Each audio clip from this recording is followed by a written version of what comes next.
जख्म सहला रहा है और मुनीर का 2035 तक सेना प्रमुख बने रहने का प्लान। नवाज शरीफ के फार्म हाउस में मीटिंग में फैसला किया गया। मीटिंग में पीएम शहबाज थे, मरियम, मुनीर, आईएसआई चीफ मौजूद थे। फिलहाल मुनीर को मिला 5 साल का एक्सटेंशन। मुनीर का मौजूदा कार्यकाल नवंबर में खत्म हो रहा है। पाकिस्तान आर्मी एक्ट में भी होगा बदलाव से 2035 तक एक्सटेंशन के जरिए सेना प्रमुख बने रहेंगे मुनीर। तो यहां देखिए, उन्होंने कहा होगा देखो ऐसा है, मेरा एक्सटेंशन करो वरना मैं तख्ता पलट कर दूंगा। ये मरियम फौरन दौड़ी गई होंगी कि देखो वो तो मैं बीच में हूं, इसलिए मैंने संभाल लिया, उनको फिलहाल मैंने समझा दिया है मुनीर जी को, वरना तुम्हारे लिए बड़ी मुश्किल हो जाएगी। चाचा जल्दी कुछ करो और इस बारे में कुछ फैसला लो। और इसलिए आप देख रहे हैं शहबाज ने फौरन कहा कि ठीक है हम एक्सटेंशन दे देंगे, तुरंत एक्ट में बदलाव करेंगे, हमारी कुर्सी बची रहनी चाहिए। सर ऐसा ही हुआ है ना? एब्सोल्युटली। देखिए ऐसा नहीं कि 5 साल पहले मिल चुका है इनको ये दूसरा एक्सटेंशन बात करें 2035 तक का, तो 10 साल का ये बात कर रहे हैं। और इनको यह लगता है, वो तो उन्होंने कह दिया कि नहीं करोगे तो पूरा संविधान बदल के रख देंगे।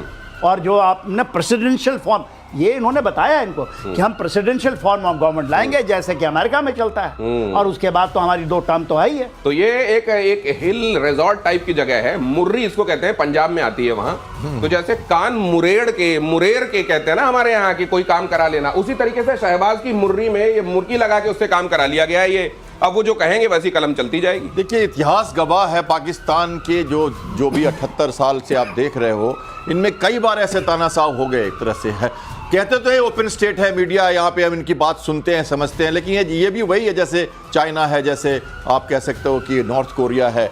ये अपना जो चाहते हैं वही करते हैं, सिर्फ काम के लिए एक फेडरल गवर्नमेंट है, काम के लिए उनके 4 प्रांत हैं, काम के लिए उनकी प्रेसिडेंट और प्राइम मिनिस्टर है, लेकिन आर्मी ही वहाँ सब कुछ चलाती है। और फिर से उन्होंने इस बात को एक तरह से स्टैंपिंग कर दी है कि हम ही चलाएंगे, जो भी कुछ कहेगा सिविलियन गवर्नमेंट नाम की होगी। इमरान के साथ क्या हुआ आप जान रहे हैं। तो सर मुझको तो ये लगता है इससे बढ़िया तरीका ये है, बाद में फिर से करना पड़ेगा कि अरे 35 के बाद क्या करें, अगर जीते रह गए तो मुझको लगता है इनको जब तक जीवित हैं तब तक उस पद में बने रहना चाहिए। इस तरह का कुछ साइन करा लेना चाहिए जब साइन करा ही रहे तो। अरे इन्होंने कहीं बात सुन ली होगी, जो चाइना में चल रहा था ना, वो कह रहे थे बात करते टॉप लीडर्स 150 साल, तो इन्होंने जरूर सुना होगा ये तो सोच रहे होंगे 150 साल जिएंगे अभी। ये तो अब देखिए क्रिप्टो करेंसी पूरा का पूरा। अच्छा मुझे लग रहा है शहबाज ने सर हाथ जोड़ लिए होंगे कि एक बार में सब कुछ मत कराओ, अभी आप ये जब तक जीवित हो तब तक वाले क्लॉज पे अगर कर दूंगा तो मेरे लिए मुश्किल हो जाएगी। इसको थोड़ा विश्वसनीय लगने दो, हम कर तो धोखा ही रहे हैं अपनी आवाम के साथ। शहबाज रहेंगे तब तो, हाँ शहबाज रहेंगे, शहबाज बने रहने के लिए तो ये कर रहा है। शहबाज को ये लग रहा है कि मेरी कलम चलने की वहां तक तो रहेगी ना, कि अब 2035 के आगे भी एक्सटेंड करना हो सकता है, मुझसे पूछ लिया जाएगी तुम ही कर दो। आगे की खबर देखिए, पाकिस्तान को सीपैक प्रोजेक्ट पर चीन का धोखा। रेलवे प्रोजेक्ट के लिए चीन नहीं दे रहा है पैसा। वित्तीय सुरक्षा खतरे को देखते हुए चीन पीछे हट गया है। अब पीएम शहबाज ने लगाई है एशियाई विकास बैंक से गुहार। एशियाई विकास बैंक से कह रहे हैं कि पैसा दे दो, यहाँ पे ये काम पूरा कराना है। बहुत सारे काम असल में जो हो रहे होते हैं, आपको मालूम है कि कई जगहों पर जब अलाव जल रहा होता है तो बहुत सारे लोग अपना आटा भी लेकर पहुंच जाते हैं कि लाइए हम भी 2 रोटियां बना ले। इसी तरीके से यहाँ सीपेक का जो काम चल रहा था उसमें पाकिस्तान अपने बहुत सारे उल्लू सीधे कर रहा था। चाइना को यह समझ में आ गया है कि यहाँ पर रेत में पानी डालना जो है फिर भी शायद कुछ बेनिफिशियल हो सकता है, लेकिन यहां पर पैसे डालना हमारे लिए बेनिफिशियल नहीं है। अब वो हाथ पीछे खींच रहे हैं। तो अब इनको समझ में आ रहा है कि वो जो आधे अधूरे हम चाइना के जरिए काम पूरे कराने वाले थे, अमेरिका तो करने से रहा, वो कहेगा कि तुम इससे करा रहे थे, करा लो, तो अब पैसे कहां से आएंगे। लेकिन ये बेशर्मी की हद है सर कि अब एशियन बैंक से कह रहे हैं पैसे दे दो। नहीं, उसने तो मना कर दिया। $2 बिलियन मांग रहे थे, उन्होंने कहा नहीं देंगे। जो ये कह रहे हैं रीजनल कनेक्टिविटी करेंगे। रीजनल कनेक्टिविटी का मतलब ये है कि जहां पर आपके क्रिटिकल मटेरियल हैं, जहां तेल है, बोलते हैं अमेरिका को यही मेरे गोली खिला के लाए हैं कि हम इनसे पैसा लेंगे, चाइना से पैसा लेंगे, आपको कनेक्टिविटी देंगे, आप जाकर निकाल के ले जाइए अपने घर। बात देखिए, बात क्या है, जो सीपैक का 2 है ना 2.0 जो आया है, उसमें 600 मिलियन पैसे मांग रहे हैं, गिड़गिड़ा रहे हैं।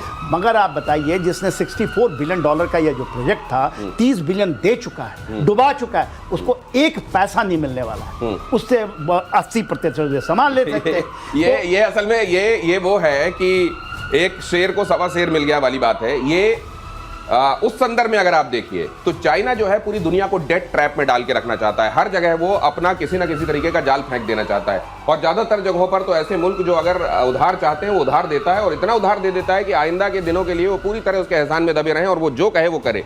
लेकिन उसको मालूम नहीं था कि पाकिस्तान से वास्ता पड़ जाएगा, और पाकिस्तान डेट लेके खा जाने में, हजम करके डकार भी नहीं लेने में माहिर है, और अब और पैसे मांग रहा है। देखिए ये बेल्ट रोड इनिशिएटिव के तहत चाइना यहाँ पे आया तो था, सिनजियांग से लेके वो पोर्ट भी बना रहा है ग्वादार तक, लेकिन ये जो अभी जो हम बात कर रहे हैं ना सीपेक 2 की, और इसमें जो एडीबी की बात आई है, ये कराची से वो चाहते हैं पेशावर तक 1700 किलोमीटर का रोड बनाना। वो जो रोड है उसमें एडीबी से उन्होंने मांगा है करीब करीब $2 अरब।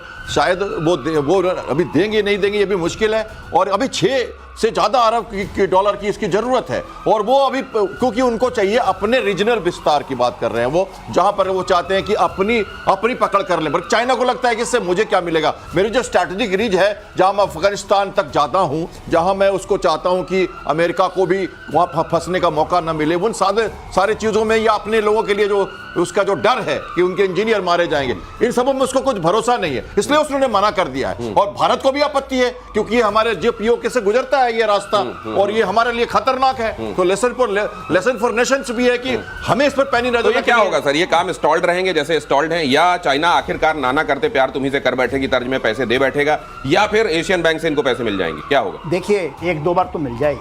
हाँ, किससे?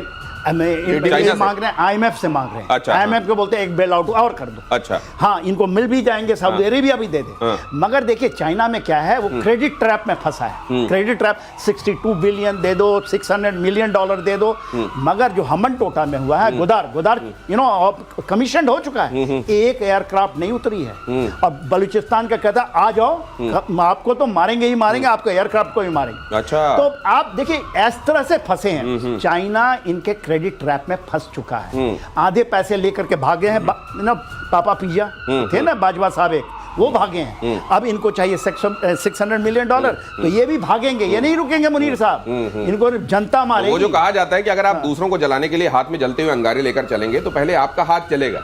और ये डेट ट्रैप में डालने वाला जो चाइना है, ये खुद अब क्रेडिट ट्रैप में फंस गया है। इतना ज्यादा उधार दे दिया, वो वसूले कैसे, और वहां पर उन रिसोर्सेज का इस्तेमाल करें तो करें कैसे, जहां हमने अगर किसी तरह से कोई स्ट्रक्चर बना दिया, जैसे ग्वादर पोर्ट, वहां बलूच कहते हैं आओ तुम्हारा स्वागत है, देखते हैं। और किम जोंग के चीन दौरे का एक वीडियो जिसकी पूरी दुनिया में चर्चा है।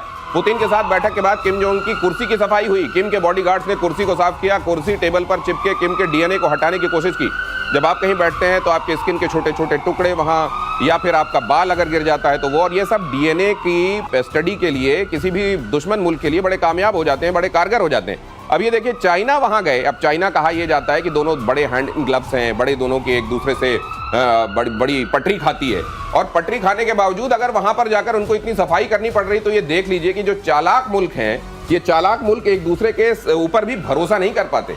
ये पूरी चालाकी ही चारों तरफ चल रही होती है, और यहाँ पर इसीलिए उनके बाल, स्किन के टुकड़े कहीं कुछ रह ना गए हों, इसलिए जहाँ बैठते उठते थे, जहाँ वो होटल में, वो सब जगह पर साफ सफाई की गई है। लेकिन सर मुझे ये लगता है जैसे अलास्का जब गए थे पुतिन, तो वो एक ब्रीफ केस, वो कहते हैं कि पूप ब्रीफ, उनके एक्सक्रीशन को संभाला गया था ताकि उससे डीएनए या कोई कमजोरी बीमारी के बारे में पता ना चले। एक तो यह है कि दुनिया को यह मैसेज जाता है कि how powerful they are, and how मतलब कितना बड़ा स्टेक है उनकी हर एक चीज का, ये भी। लेकिन दूसरा क्या चाइना में भी किम जोंग उन असुरक्षित महसूस करते हैं? हाँ हाँ, इन दोनों की है, ये रशिया की भी है, नॉर्थ कोरिया की भी, ये इनके ड्रिल में शामिल है। ये जिस होटल में रहते हैं, जो जितने भी आप करते हैं, बाउल निकालते हैं, यूरिन, उनको थैलियों में भर के ले जाते हैं, या नहीं छोड़ते। तो आप सोचिए गिलास में अधिकार में आप सेलबा आ गया, एक्सक्रीशन का अगर ये हाल है तो खाने के पैकेट भी साथ में जाते होंगे, सारे ये खाते नहीं है। लेकिन ये एक तरीके से अच्छा भी है। अगर हमने ये बात ध्यान रखी होती, और पहले से हम ध्यान, क्योंकि हम तो सदाशयता पर भरोसा करते हैं, हमको लगता है अतिथि देवो भाव की तर्ज पर दुनिया भी होगी। अगर ऐसा होता तो शायद लाल बहादुर शास्त्री भी हमारे साथ बहुत दिनों तक हमारे साथ रहते। उस समय की वजहें क्या थी, क्या कैसा था, ये तो मालूम नहीं है। बहुत सारी चीजें हैं जो आज भी सतह पर नहीं आई हैं, लेकिन अगर ये एहतियात बरती जा रही है तो उसमें बुरा कुछ नहीं। लेकिन सर ये ट्रेंडी बन जाएगा क्या अब ये? देखिए जैसा हम जानते हैं वो ट्रेन में चलते हैं, एरोप्लेन में नहीं जाते, और उनके पिताजी भी यही करते थे, तो वो उसको पूरी तरह से फॉलो कर रहे हैं। इस बार बेटी को लेके गए थे साथ में, क्योंकि उसको वो चाहते हैं कि प्रोजेक्ट करना, और वो टॉयलेट भी था जो उनका पूरा ट्रेन टॉयलेट भी साथ में गया था। ग्रीन ट्रेन जो उनकी है चलती है शानदार, तो उस टॉयलेट भी पूरा गया था। जैसा आपने बताया एक्सक्रीट्स को वो नहीं चाहते। जापान की इंटेलिजेंस एजेंसी ने बड़ी अच्छी तरह से उसको फॉलो किया है, और ये बताया है कि वो जैसे जब जाते लेकिन जिस तरह की दुनिया की तरफ हम इन्वाइट कर रहे हैं सर, जिस तरह के द डेज अहेड, जो मुझको दिखाई देता है कि कुछ दिनों में वो ऑक्सीजन सिलेंडर में भी जाया करेंगे, सांस भी नहीं लिया करेंगे, यहाँ मास्क भी पहने रहा करेंगे कि न जाने वहां किस तरह का एप्रीहेंशन, तो कहीं से भी कोई वायरस छोड़ा जा सकता है, कुछ किया जा सकता है। तो किस तरीके की दुनिया की जहां आपके सांस पर पहरे लगे, आपको अपना एक्सक्रीशन खुद समेट कर ले जाना पड़े, ये किस तरह की दुनिया बनाने की तरफ ये बड़े देश जा रहे हैं, बड़े लीडर्स जा रहे हैं, ये भी एक सवाल है। लेकिन अगली खबर यह है कि For more of such videos, do like, share and subscribe to ET Now Swadesh.